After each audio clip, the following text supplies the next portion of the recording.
ఓయ్ కాస్త వినండి ఓయ్. కాకినాడ నుండి అయితే మా పెద్దమ్మ మా అక్క అయితే వచ్చారండి. వచ్చేటప్పటికి చాలా లేట్ అయిపోయింది. ఇంకా అటు నుండి అంటే రియా వాళ్ళ అమ్మమ్మ వాళ్ళ ఇంటికి అయితే వెళ్ళామండి. ఇంటికి వాళ్ళ అమ్మమ్మ వాళ్ళ ఇంటికి ఎందుకు అనుకుంటున్నారా? రియా అయితే అడుగు పెట్టడానికి వస్తుంది కదా, ముందు రోజు పిలుపుకైతే వెళ్ళాలంట. అందుకనే పిలుపు కోసం అయితే వెళ్ళామండి. ఇంకా నేను మా అక్క అన్నయ్య పెద్దమ్మ కూడా వెళ్ళాము. ఇక్కడైతే భోజనం అయితే చేస్తున్నాం. మా వదిన అయితే మా కోసం chicken dum biryani chicken curry అయితే చేసింది. చాలా బాగుందండి టేస్ట్ అయితే. ఇక భోజనం చేసిన తర్వాత రియాతో అయితే మా పెద్దమ్మ కాసేపు అలా ఆడుకుంది. ఇంకా అందరికీ బాయ్ బాయ్ చెప్పేసామండి. రియా కూడా చూడండి ఎంత బాగా బాయ్ చెప్తుందో.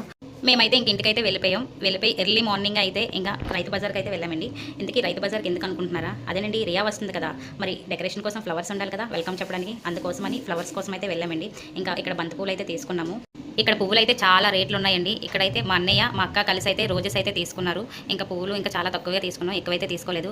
ఇంకా ఇంట్లోకి కొంచెం కూరగాయలు అయితే తీసుకున్నామండి. ఇక్కడైతే మండే కాబట్టి ఎక్కువగా ఎవరు నాన్ వెజ్ తినరని మష్రూమ్ కర్రీ కోసం మష్రూమ్స్ అయితే తీసుకున్నాం.